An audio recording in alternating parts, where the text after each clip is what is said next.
It's lovely that you've made some time for me. I've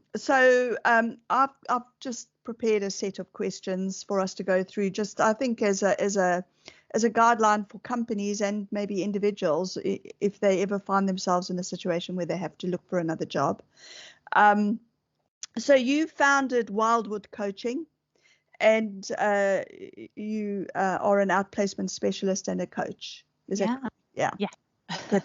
Okay. So, my first question to you is, you started your career as an HR generalist, but what was your catalyst to move into coaching and career guidance? Yeah, it's a great question, and I never really had the self-employed specialist on my kind of bucket list. It wasn't part of my career plan. So in 2015, I had an opportunity to live overseas for 3 years with my family. So I had to step off the career ladder at that point. I wasn't able to work, but I'd previously engaged some coaches when I'd been in my in-house role, and I'd always thought, oh, do you know what, I think I'd be quite good at that, and I think I might enjoy it. Yeah. So while I was not able to work, I invested in the coaching qualification, and also that gave me the headspace to think about what did I want to do and that kind of thing when we got back to the UK. So specializing in coaching, it was one of the best decisions I ever made, personally and professionally. And then deciding to take the career coach angle was really as a result of my generalist experience, having been on one side of the table managing restructuring, and also my personal experience of being made redundant a couple of times. Right.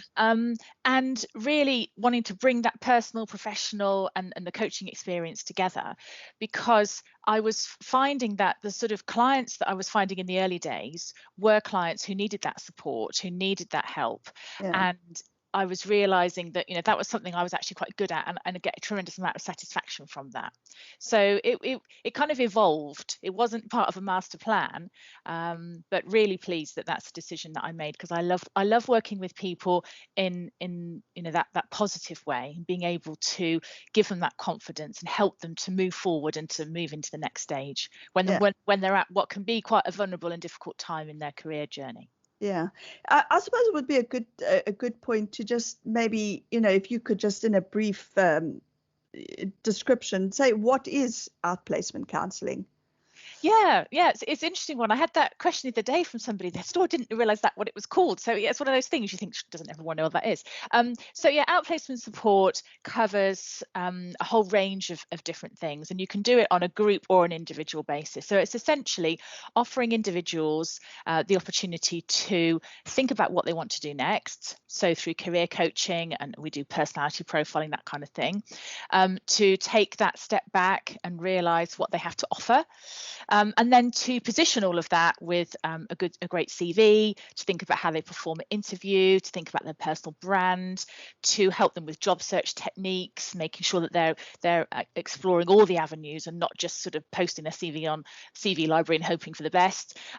Thinking about their LinkedIn profile, how social media can work for them, networking. So it's really taking them through that whole piece so that they are prepared and able and professionally able to put themselves forward.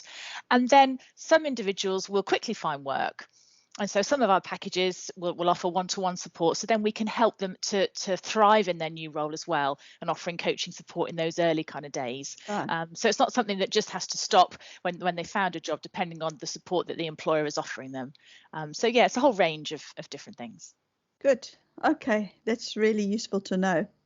So if you think about companies, do you think your services are required only when a company is doing some restructuring or downsizing, or do you think it's a tool that they could use also for career planning?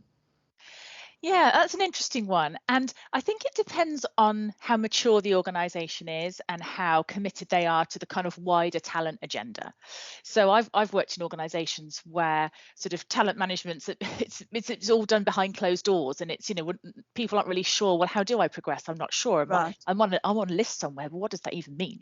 Yeah. So I think it does link closely with a mature and robust talent a commitment to talent and people development. And I also think it has a place because organizations should be mature enough to consider that someone isn't going to stay with them for their whole career. The idea of the jobs for life it's outdated now. So I think there is a place for career coaching in the sense of helping individuals understand what do they want from a job, what do they need from a job, doing that self-inventory piece. So what do they have to offer? Thinking about the whole networking piece. How can they develop their personal brand? How do they raise their own awareness, sort of their profile, I should say, within the organization?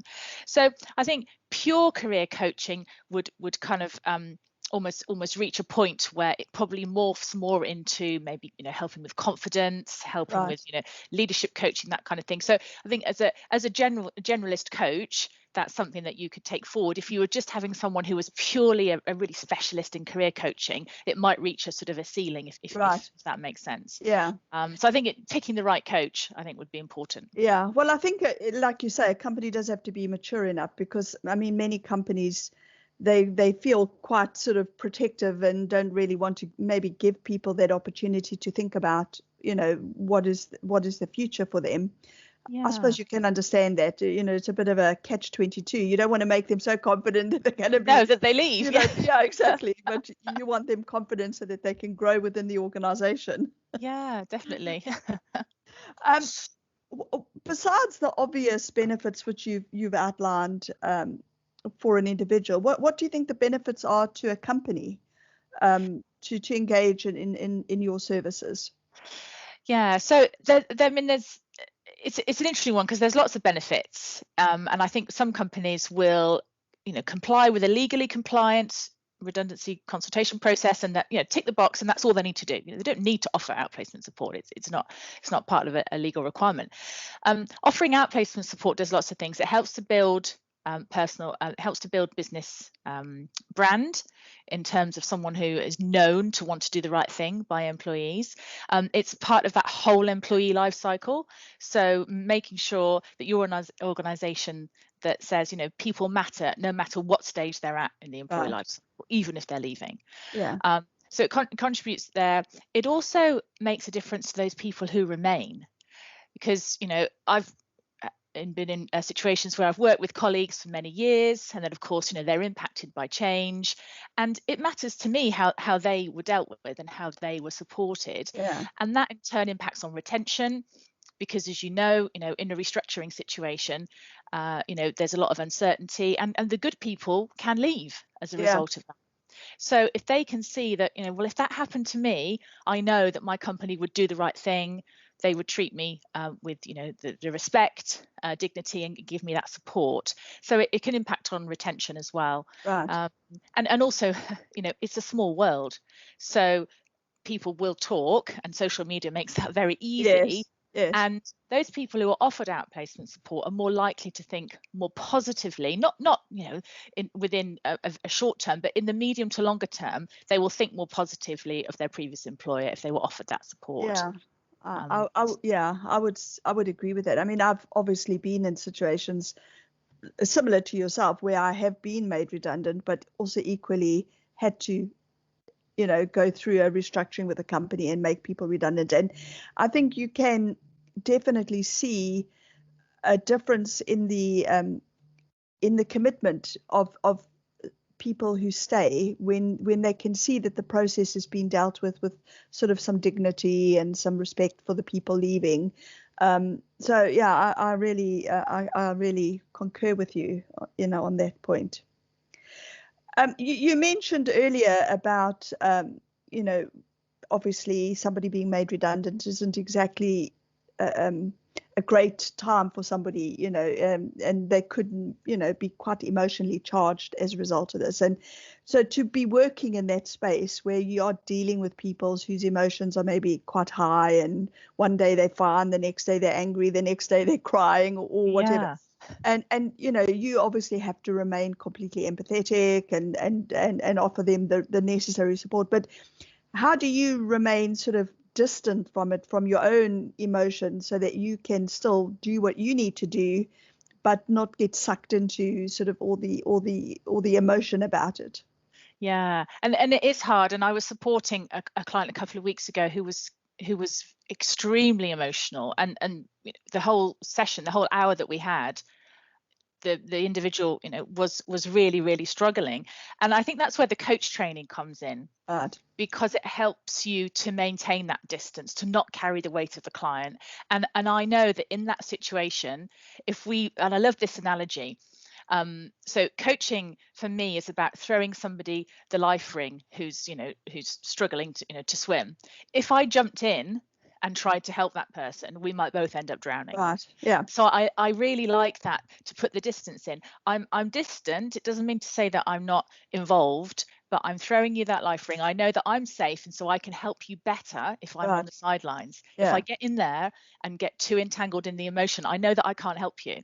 Yeah. So that's how I kind of do separate things. But it is hard after a session, because I do think about clients, and I do think, oh, I hope they'll be okay, and you want to check in with them, because there's the human in you, that wants to do that.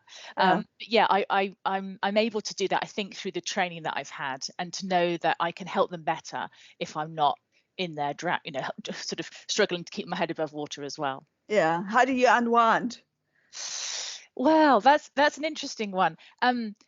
I unwind by going for a run. I like to go for a run. That's nice. I like to get outside. And also just kind of, I've realized over sort of lockdown, just doing nothing. That sort of notion of just sitting and being. Yeah. I quite like that. Yeah. So, well, I think a lot of people have forgotten the joys of doing that. Yeah. Yeah. So just carrying on from that topic. So when you get into the detail, when you're working with somebody, what's your sort of immediate advice to them about getting back into the market? Like, what should be, how do you direct them in a way? Yeah, and I think it sort of depends on where they're at in terms of, as you said, that change curve, that emotional roller coaster. And some people will just need to take stock. They'll just need to sort of try and process what's happened. Other people will just be really keen to, well, how do I get out there? So in that sense, it's understanding what it is that you want to do. I think it is that taking that step back. So what did you enjoy in your current job? When were you at your best? What was a good day like? And conversely, what did you not enjoy?